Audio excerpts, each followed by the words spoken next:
Hi everyone. Welcome to Daily Recaps. Today, I am going to explain an interesting film called Exam.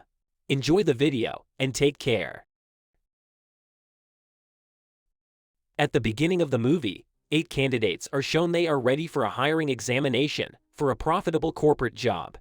Some candidates motivate themselves with encouraging words, while some add a few touch-ups to their appearances before moving to the examination hall. The place has dim light with desks for every candidate to sit in the room.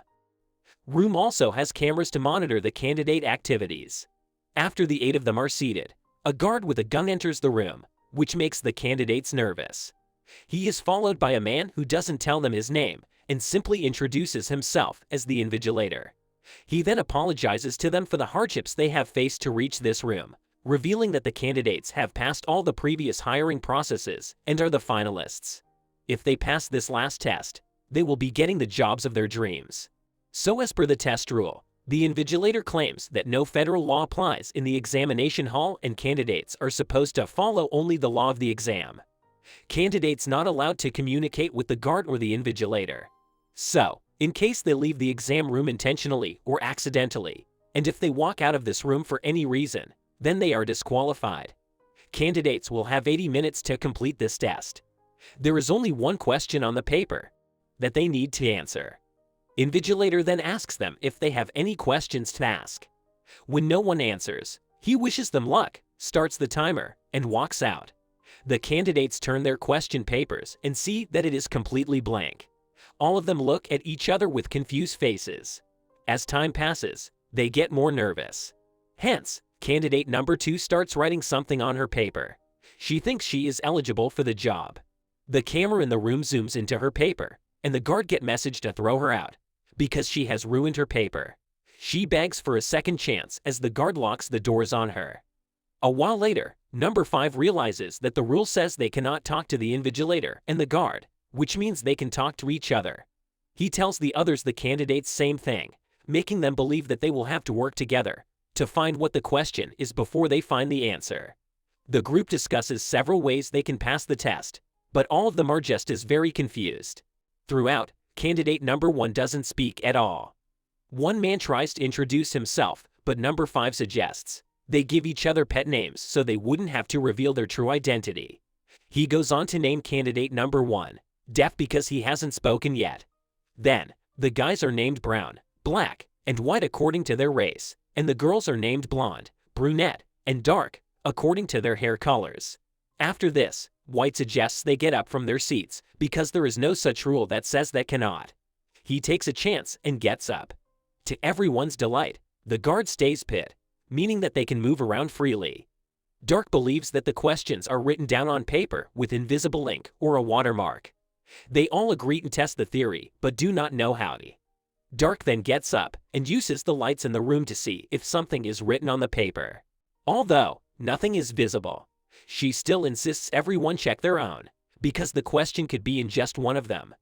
Everyone does as she says except for Deaf, who stays quietly in his seat from a long time. White takes his paper and checks it in the light. When they do not get any results, Black suggests the writings might be visible in UV rays or X-rays.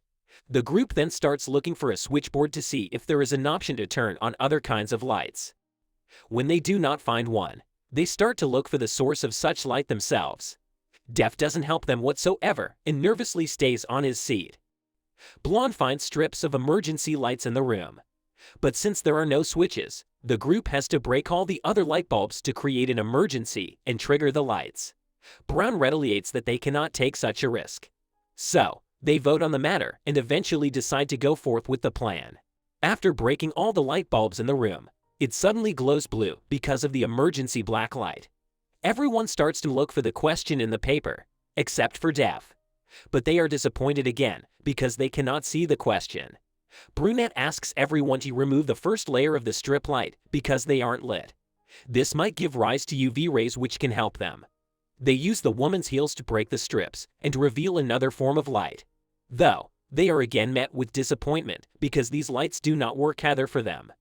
Now the group only has 60 minutes left.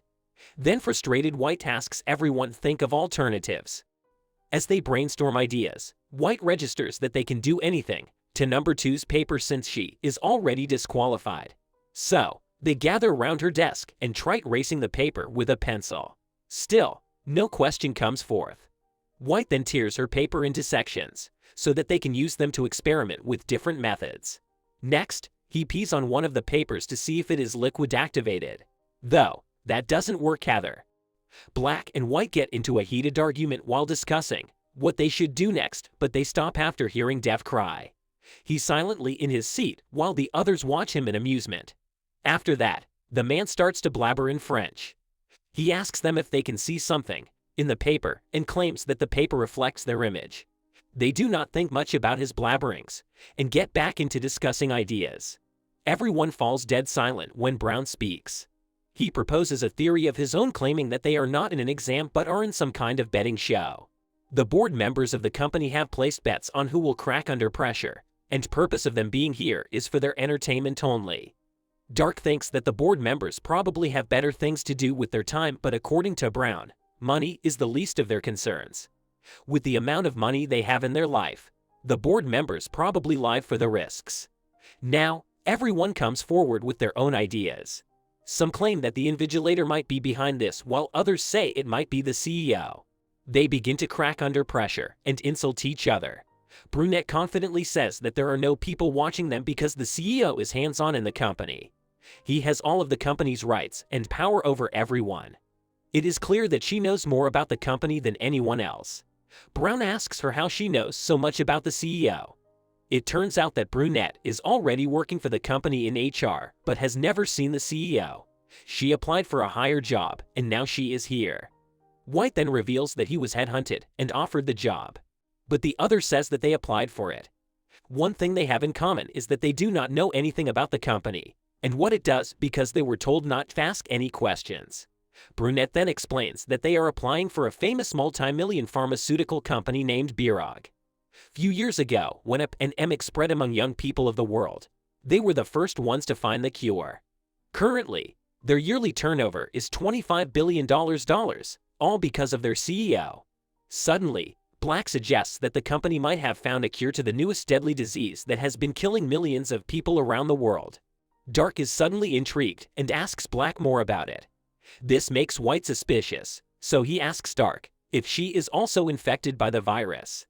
Dark says she isn't and dismisses the matter. To take the attention off her, she approaches the guard and brings a lighter out of his pocket, without talking to him. Then, she glances at the fire alarm. The group plans to use the lighter to trigger the sprinkler, because water can potentially develop the writings on the paper. For this, Dark gets on top of a chair, but doesn't reach the fire alarm. White helps her by giving her a rolled piece of paper that she lights up and uses to trigger the alarm. Soon, water starts showering, but the papers stay the same. Next, guard makes his way to the group. Right then, Dark unfolds the paper in her hand and reveals it to be her own. White had betrayed her to loosen the competition. The guard drags Dark away as she calls White a bastard. Following that, an enraged Black says he will punch White. Lights out. This makes the lights go out, and the group figures they are voice activated. They ask each other to be careful with what they say when Def starts to cry again. White slyly sits in front of him, and Bull is the poor guy into tearing his own paper and eating it. The guard approaches Def and sends him away as well. Now only 5 of the candidates are left. Black belittles White for being an awful person, but White insists they should thank him for getting their competitors out. He also claims that he knows what the question is but refuses to tell the others. In a fit of rage, Black knocks him out with a single punch. The group then ties him to a seat and covers his mouth with a tie. A while later, White gains consciousness. Brunette removes his gag and he asks for his medication, saying that he is also infected with the virus and has to take medicine every hour for him to live. Black searches for pills in his pocket but doesn't find one. This makes the group believe that White is just making excuses so they would free him.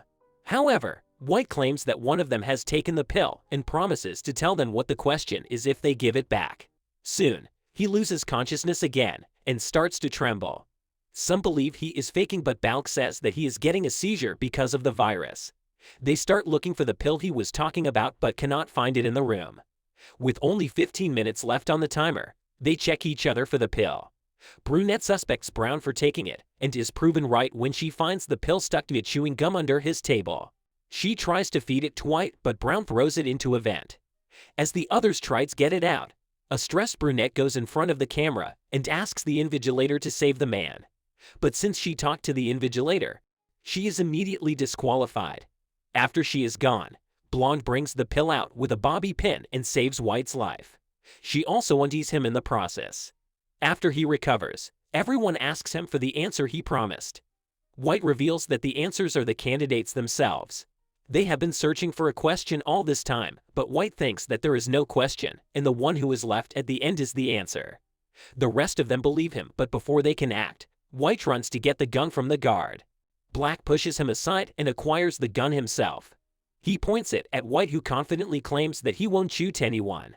Simultaneously, he attacks Black and gets the gun. However, when he is about to use it, he realizes the gun has fingerprint recognition. So, White uses the guard and points the gun at the others. He threatens everyone to get out of the room on their own so he can win the position. Brown doesn't retaliate with the fear of being shot and deliberately walks out. A scared Blonde slowly walks outside but yells "lights out" at the end. The room goes pitch dark, making White shoot in random directions. When the lights come back, Black falls limp on the floor with a bullet hole on his chest.